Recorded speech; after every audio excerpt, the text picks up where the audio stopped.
In this alternate Earth, New York has been replaced by New Rome, a city ruled by powerful elite families who publicly preach virtue but secretly indulge in vice. The general population lives in poverty. Atop a skyscraper, a brilliant architect named Caesar contemplates suicide but uses his ability to stop time to step back from the edge. After observing the terrifying height, he resumes time and life continues. Meanwhile, Mayor Cicero is furious. The media won't stop reporting on his financial troubles, and his daughter Julia has caused a scandal by appearing nude in a photo shoot. After a wild night out, Julia tries to get home, but finds the road closed for a demolition led by Caesar. As the building collapses, Caesar freezes time to admire the explosion, only to find Julia unaffected by his powers and watching with him. Caesar later receives the Nobel Prize for inventing Megalon, a groundbreaking building material. His fame grows rapidly, unsettling Cicero, who sees him as a political threat. During a major public event at the demolition site, the city's elite gather, including an ambitious reporter named Wow and Caesar's eccentric cousin Claudio, who embarrasses the family, prompting a scolding from their uncle Hamilton, the head of the National Bank. Rumors swirl about Claudio's inappropriate relationships with his sisters. Cicero announces plans for a high-tech casino, but the moment is disrupted by Caesar, who insists the city needs to be rebuilt as a sustainable utopia using Megalon. Cicero interrupts, accusing Caesar of being unrealistic. Their debate intensifies, and Cicero attacks Caesar by bringing up his wife's mysterious death. She was poisoned, her body vanished, and Cicero had once prosecuted Caesar before he was acquitted. Caesar insults Cicero, calling him a slumlord, prompting a meltdown and his forced removal by security. Julia tries to shield her father from a media frenzy, but fails. Later, at a fashion show, Claudio grows jealous of Caesar's attention. When Caesar returns home, he finds his mistress, Wow, waiting. Tired of their secret relationship and struggling in her career, she wants to go public, even confessing her love. But Caesar, still haunted by his wife's death, refuses and leaves. Watching her interview on TV, Wow notices Hamilton flirting with her. The next day, Julia visits Caesar to discuss her father's outburst. She finds his office littered with alcohol and medicine, hinting at his unstable mental state. Caesar criticizes her as aimless and shallow, preferring intellectual company. Angered, Julia reveals that she witnessed him stopping time and wasn't affected. Intrigued, Caesar shows her his utopia model and asks her to walk through it blindfolded. Julia imagines a harmonious world with equal opportunity and finally grasps Caesar's vision, deciding to support him. During a parade, Julia informs her father that she's joining Caesar's project. Cicero calls her a traitor and fumes as the parade is halted to let Caesar pass in his car. That night, Julia researches Caesar's wife's murder. An insulin overdose, a sunken car, and a vanished body still shrouded in mystery. Julia grows increasingly obsessed with learning the truth about Caesar's past, so she begins tailing him around the city. Claudio notices this and, intrigued, starts following them as well, taking secret photos. Caesar eventually drives into a run-down neighborhood, where scenes of injustice seem to come alive around him, symbolized by crumbling statues. He then makes an unexpected stop to buy flowers, leaving Julia puzzled. Caesar enters a hidden building where a security guard deactivates the alarm system for him.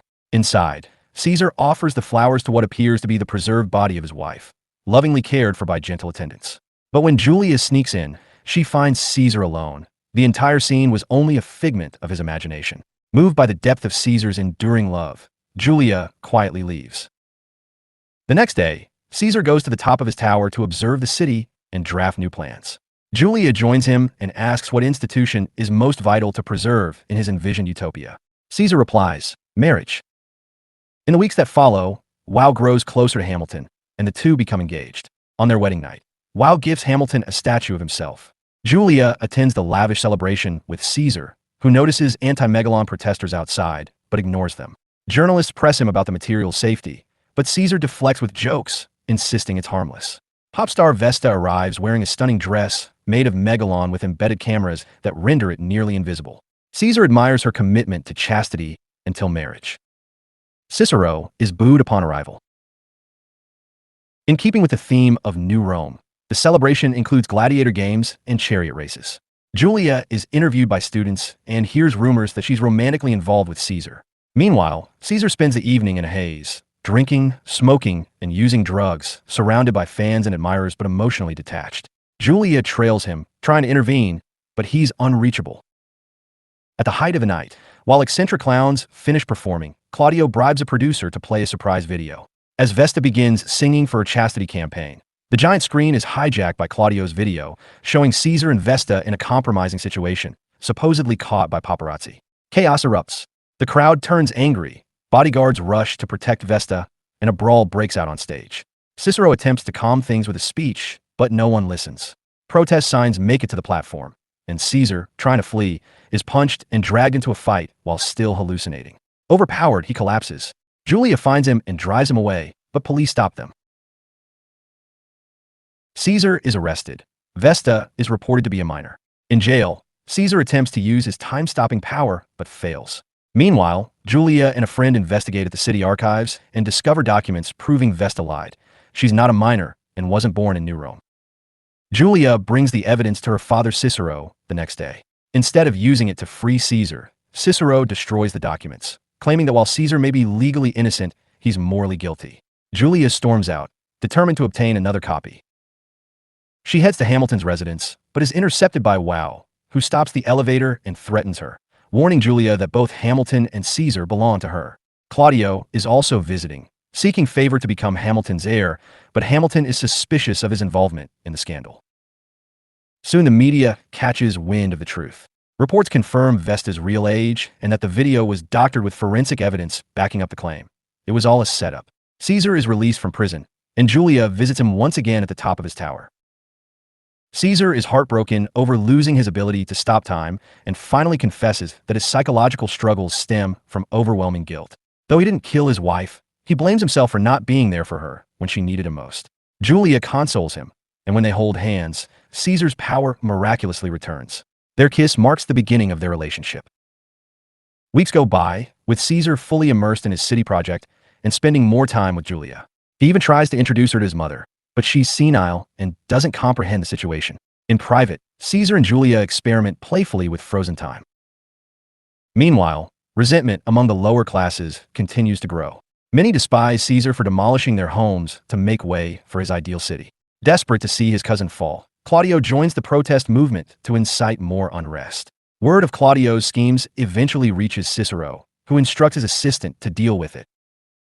Then disaster strikes. Cicero is informed that a Soviet satellite is plummeting toward New Rome. With no way to stop it, the city watches in horror as the satellite crashes, decimating much of the metropolis. Ironically, this tragedy clears the way for Caesar to rebuild the city from scratch, without interference. Obsessed with the task, he loses himself in the project, using his power to glimpse into possible futures and refine his utopia. Julia snaps him out of this trance with life-changing news. She's pregnant. Caesar is thrilled and proposes marriage, but Julia declines. She explains that Caesar is still emotionally bound to his late wife, and marriage would only deepen his inner conflict. Later, Julia and Caesar invite her parents to visit their newly constructed home, built using Caesar's advanced designs. While they play cards, Caesar and Cicero fall back into their usual arguments until Julia scolds them like children. She takes the opportunity to announce her pregnancy. Her mother is overjoyed, but Cicero silently walks out, leaving Julia heartbroken, believing her father despises her. Meanwhile, Claudio rises as a voice for the oppressed, leading growing protests and riots against Caesar's dream city. The man Cicero sent to eliminate Claudio died in the satellite crash, leaving no one to stop him now. A few days later, Cicero pays Caesar a visit with a dark offer. If Caesar breaks up with Julia, Cicero will hand over a signed confession revealing that Caesar's wife had taken her own life, and that Cicero had prosecuted Caesar anyway, just to remove him from the picture. He even promises to publicly endorse Caesar. Caesar refuses. Afterward, Caesar meets with Wow, who offers to steal Hamilton's bank and give it to him if they can be together. He declines again. Enraged, Wow retaliates by freezing all of Caesar's bank accounts. The media hounds Caesar relentlessly, questioning whether Megalon is truly safe and attacking his character. One night, a child approaches Caesar asking for an autograph, only to shoot him in the head.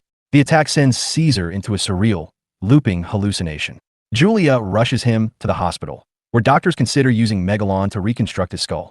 It's soon revealed that Claudio's henchman was behind the hit, though Claudio is furious because the attack has turned Caesar into a martyr. The surgery succeeds, though Caesar's recovery will take time. As he recuperates, he shares a painful memory with Julia, the night his wife died. She had come home with exciting news, but saw something that made her jealous. Distraught, she took her own life by jumping into the river. The The poisoning accusation had been fabricated by Cicero, who also hid the fact that she was pregnant. In his desperation to save her, Caesar stumbled upon the discovery that led to Megalon. Once he regains enough strength to walk, Caesar confronts Wow about the frozen accounts. She tries to threaten him, but Caesar calmly removes his bandages to reveal the glowing Megalon embedded behind his left eye. Shocked, Wow falls to her knees, confessing that without Caesar's love, even diamonds are worthless to her. Their confrontation is interrupted by Hamilton, who is stunned to hear about the account freeze.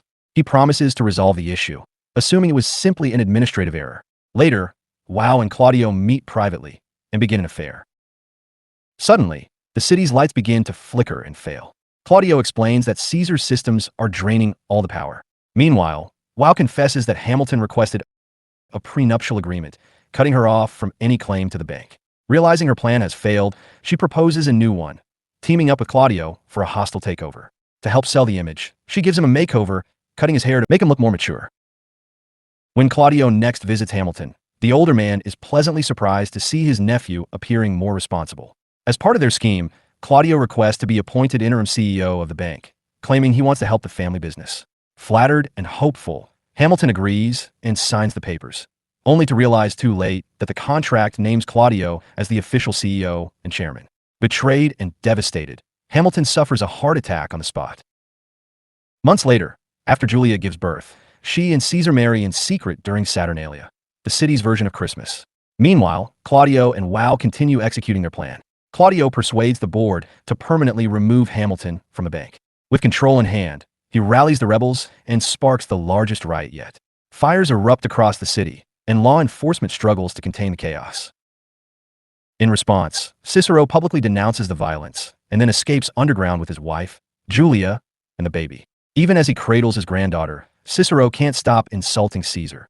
But ultimately, he admits that for the sake of the baby's future, he'll support his son-in-law. Later that night, Claudio and Wow visit Hamilton, who is now bedridden. They notice a bulge under his blanket, and at first, Hamilton jokes that it's because he's happy to see Wow. But when he throws off the covers, he reveals a hidden bow and arrow. In a final act of vengeance, he shoots Wow through the heart, killing her, and fires several arrows into Claudio as he tries to flee. With his dying breath, Hamilton declares that he's leaving his entire fortune to Caesar's city project. Meanwhile, Caesar makes a public appearance to share his dream for the future. He unveils his utopian vision, a megalopolis without social classes, where even those from the poorest neighborhoods will have opportunities to grow and succeed. Because, in his words, every human being is a miracle. Moved by his sincerity, the crowd realizes Claudio has deceived them. They capture Claudio and his followers, and in a wave of vengeance, hang them. By New Year's Eve, Caesar's megalopolis is complete. He, Julia, and their child join Cicero and his wife for the celebratory parade. As Caesar waves to the crowd, he's stunned to spot his mother among the spectators. When the New Year countdown reaches 0, Caesar and Julia share a kiss that freezes time. But this time, their daughter remains unaffected, signaling that she, too, possesses her father's extraordinary gift.